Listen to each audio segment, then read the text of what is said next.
Hello friends, welcome to I study. Airport Authority of India का जो junior executive common cadre का exam conduct होना है, ये एग्ज़ाम आप लोगों का 2 दिन कंडक्ट होगा। 14 एंड 15 अक्टूबर को कंडक्ट करवाया जाएगा। तो इसका जो एडमिट कार्ड है आ चुका है। आई होप आप लोगों ने अपना एडमिट कार्ड डाउनलोड भी कर लिया होगा। अब उसके बाद आप लोगों के मन में तरह तरह के डाउट आ रहे हैं। क्या क्या डाउट्स आ रहे हैं मैं आप लोगों को पहले बता देता हूँ। सबसे पहला जो डाउट आ रहा है, क्या सर इसमें नेगेटिव मार्किंग है? एक तो ये डाउट है। उसके बाद जो सेकंड डाउट आ रहा है कि सर हमें जो है हमारा रिपोर्टिंग टाइम है वो 7:30 बजे का है, तो हमें किस समय हमारा एग्ज़ाम स्टार्ट होगा, किस समय अपने एग्जामिनेशन सेंटर पर पहुंचना है। और हमारी जो सेकंड शिफ्ट है उसका 11:30 का टाइम है रिपोर्टिंग, तो किस समय हमें अपने एग्ज़ाम सेंटर पर पहुंचना है, ये हमारा सेकंड डाउट है। और थर्ड डाउट ये आ रहा है आप लोगों का, क्या सर इसमें नॉर्मलाइजेशन होगा या नहीं होगा, ये भी डाउट आ रहा है। उसके बाद ये एग्ज़ाम कितनी शिफ्टों में कंडक्ट करवाया जाएगा। तो ये 4-5 डाउट है जो आप लोगों के आ रहे हैं। इन्हें डाउट को क्लियर करने के लिए यह वीडियो मेरे द्वारा बनाई जा रही है। ये सारे डाउट मैं आप लोगों के क्लियर करूंगा। जो इन्होंने जो इन्फॉर्मेशनल एडवाइजरी जारी की थी एयरपोर्ट अथॉरिटी ऑफ इंडिया ने IBPS की रिगार्डिंग से, तो उसको पढ़ करके मैंने जो डाउट निकाले हैं उसके माध्यम से आपके सारे डाउट सोल्व करूँगा। और जो एडमिट कार्ड में इंस्ट्रक्शन दे रखे हैं वहाँ पर जो दे रखे हैं उसको पढ़ के जो मैंने आप लोगों का कंक्लूजन निकाला है उसके माध्यम से आप लोगों के सारे डाउट सोल्व करने वाला हूँ। तो चलिए एक एक करके देख लेते हैं। सबसे पहला डाउट आता है नेगेटिव मार्किंग का। क्या सर इसमें नेगेटिव मार्किंग है? तो इसमें जो है आप लोग की नेगेटिव मार्किंग नहीं है, नेगेटिव मार्किंग नहीं है। और इसमें जो एक पॉइंट ये भी आप लोग को याद रखना कि ऑब्जेक्टिव टाइप का पेपर होगा, MCQ टाइप का आप लोग का पेपर होगा। पेपर हिंदी में भी होता है, इंग्लिश में भी होता है। जिस भी लैंग्वेज को आप लोग एप्लीकेशन अपनी के जो आपका एग्ज़ाम शुरू होने से पहले सेलेक्ट करते हो तो वही आप लोग की डिफ़ॉल्ट लैंग्वेज बन जाती है। इंग्लिश सेलेक्ट करी तो पूरा पेपर इंग्लिश में आएगा, हिंदी सेलेक्ट करी तो पूरा पेपर हिंदी में आएगा। लेकिन अगर आप लोग को अपनी पर्टिकुलर किसी क्वेश्चन की लैंग्वेज चेंज करनी है तो आप लोग उसी पर्टिकुलर क्वेश्चन पे जा करके लैंग्वेज को चेंज कर पाते हैं। और MCQ टाइप का होगा, सब्जेक्टिव नहीं होगा। तो एक तो यह था। उसके बाद वो तो आपको लोगों को पता ही है कि 2 घंटे में आप लोग को 120 क्वेश्चन करने हैं, तो वो आप लोग ऑलरेडी जानते हो। 150 क्वेश्चन करने हैं, 40 और 40 80 और 70, हाँ 150 क्वेश्चन करने आप लोग को 2 घंटे में।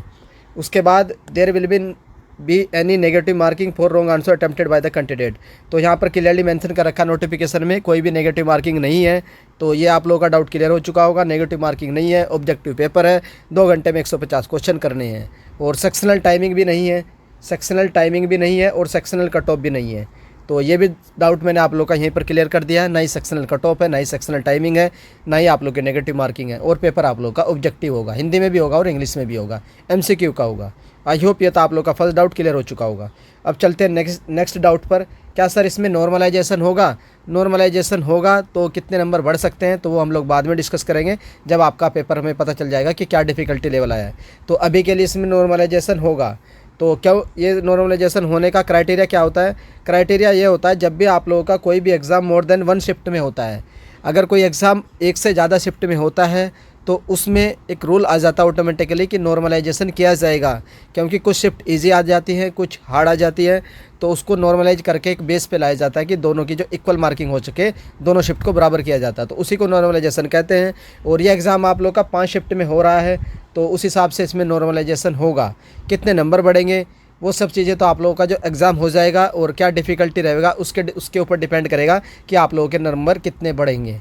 तो वो मैं आप लोगों को बाद में बता दूंगा जब आप लोगों का एग्ज़ाम ओवर हो जाएगा। तो अभी आप लोगों को ध्यान रखना है इसमें नॉर्मलाइजेशन होगा तो एकदम पूरे तुक्के नहीं मारने हैं, जो गैस नहीं करना है, उसका भी फ़र्क पड़ता है नॉर्मलाइजेशन पर। आप जितने कर रहिएगा एक्यूरेट करिएगा। अगर 50-50 आप लोगों को डाउट रहता है किसी 4 ऑप्शन में तो आप लोग उसको ज़रूर अटैम्प्ट करिएगा। तो ये था आप लोग का नॉर्मलाइजेशन का डाउट। उसके बाद चलते हैं, सर एग्ज़ाम कितनी शिफ्ट में होगा? तो एग्ज़ाम आप लोग का 5 शिफ्ट में होगा। तो जो 14 तारीख की 3 शिफ्ट है और 15 तारीख की 2 शिफ्ट है, 14 अक्टूबर की 3 शिफ्ट है एंड 15 अक्टूबर की 2 शिफ्ट्स है। अभी टाइमिंग क्या रहेगी वो मैं आप लोगों को दिखाऊंगा अभी। उसके बाद एग्ज़ाम किस समय शुरू होगा, ये आप लोग पूछ रहे थे कि सर एग्ज़ाम किस समय शुरू होगा और हमें किस समय जाना है अपने एग्जामिनेशन सेंटर पर। तो ये जो पॉइंट मैंने निकाला है, ये पॉइंट निकाला मैंने जो इनका एडमिट कार्ड में इंस्ट्रक्शन है वहाँ से ये पॉइंट उठाया है। तो इसको पढ़ लेते हैं। You must report at the examination venue 15 minutes before the time as printed on the admit card. Candidate arriving late will not be permitted to appear for the online examination. इसमें clearly mention कर रखा है कि जो भी reporting time आप लोगों के एडमिट कार्ड पर मेंशन है उससे 15 मिनट पहले आप लोगों को अपने एग्जामिनेशन सेंटर पर उपस्थित हो जाना है।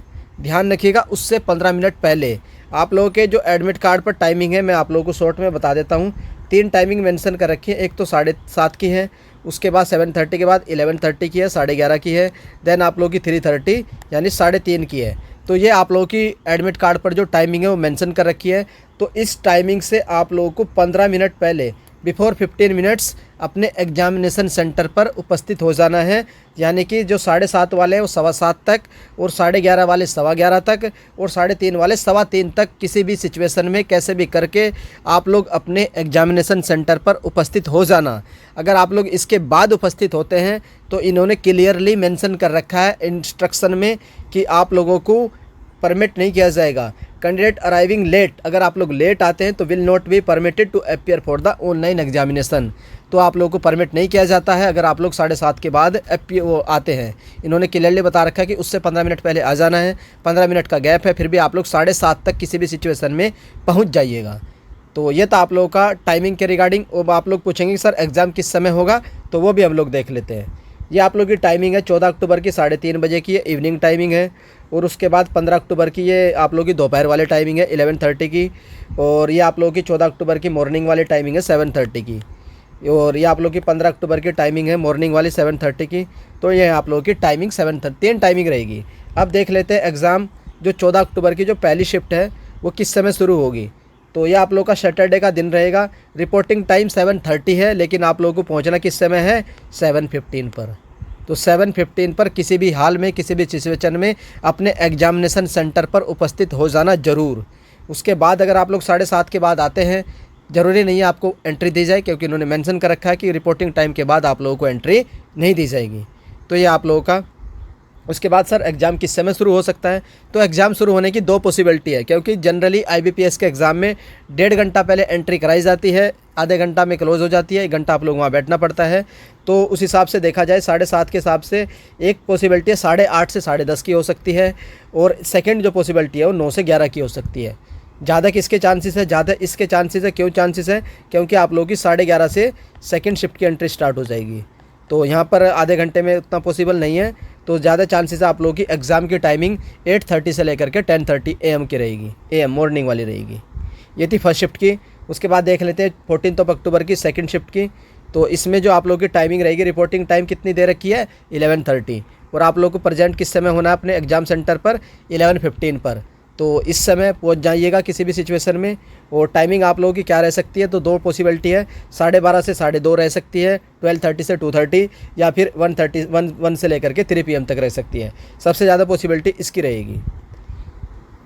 उसके बाद चलते हैं थर्ड शिफ्ट की। और ये आप लोगों की 14 अक्टूबर की जो थर्ड शिफ्ट है कॉमन कैडरे की। तो इसमें आप लोगों की टाइमिंग रहेगी रिपोर्टिंग 3:30, लेकिन 3:30 पे नहीं पहुंचना है। पहुंचना किस समय 15 मिनट पहले 3:15 पर। और एग्ज़ाम किस समय शुरू हो सकता है, तो 4:30 से 6:30। ये आप लोगों की थर्ड शिफ्ट की टाइमिंग है। उसी तरीके से आप लोगों की 15 अक्टूबर की जो फर्स्ट शिफ्ट है उसकी टाइमिंग देख सकते हैं 7:30, और एग्ज़ाम 8:30 से लेकर के 10:30 या फिर 9 to 11 AM। और जो सेकंड शिफ्ट रहेगी इसमें आप लोगों की टाइमिंग रहेगी 11:30, लेकिन आप लोगों को किस समय उपस्थित होना है 11:15 पर। और टाइमिंग आप लोगों की रहेगी 12:30 से लेकर के 2:30 तक, या फिर 1 से लेकर के 3 PM तक। और जो आप लोगों की शिफ्ट थर्ड होगी 15 अक्टूबर की, इसमें जूनियर असिस्टेंट ऑफिस इसका एग्ज़ाम होगा। जो 15 अक्टूबर की थर्ड शिफ्ट है उसमें जूनियर असिस्टेंट ऑफिस वालों का एग्ज़ाम है। जूनियर एग्जीक्यूटिव कॉमन कैडरे का 15 अक्टूबर को थर्ड शिफ्ट में एग्ज़ाम नहीं होगा। तो ये थी आप लोगों की थर्ड शिफ्ट की। और टोटल शिफ्ट कितनी होगी जूनियर एग्जीक्यूटिव कॉमन कैडरे की, 5 शिफ्ट होंगी। 14 अक्टूबर को 3 शिफ्ट होंगी, 15 अक्टूबर को 2 शिफ्ट होंगी। टोटल शिफ्ट कितनी होंगी 5 शिफ्ट होंगी। दिन कितने, 2 दिन ये एग्ज़ाम कंडक्ट करवाया जाएगा। तो ये थे आप लोगों के डाउट। आई होप सारे के सारे डाउट क्रिस्टल क्लियर हो चुके होंगे। इसके बावजूद भी कोई भी डाउट रह जाता है आप लोग कमेंट कर सकते हैं, वो डाउट मैं आप लोगों का कमेंट सेक्शन में क्लियर कर दूंगा। और आई होप आप लोगों को ये जो इन्फॉर्मेशन है हाई स्टडी चैनल की ओर से दी जा रही है ये पसंद आ रही होंगी और आप लोगों के डाउट क्लियर हो रहे होंगे। तो अगर पसंद आ रही है, डाउट क्लियर हो रहे हैं, तो वीडियो को लाइक कर दीजिए। चैनल पर फर्स्ट टाइम विजिट कर रहे हो तो चैनल को सब्सक्राइब कर लीजिए। फ्यूचर में भी आप लोगों के बहुत सारे इन्फॉर्मेशन इसी तरीके से हर एक एग्ज़ाम की यहाँ से मिलती रहेंगी। वीडियो देखने के लिए धन्यवाद। Thank you.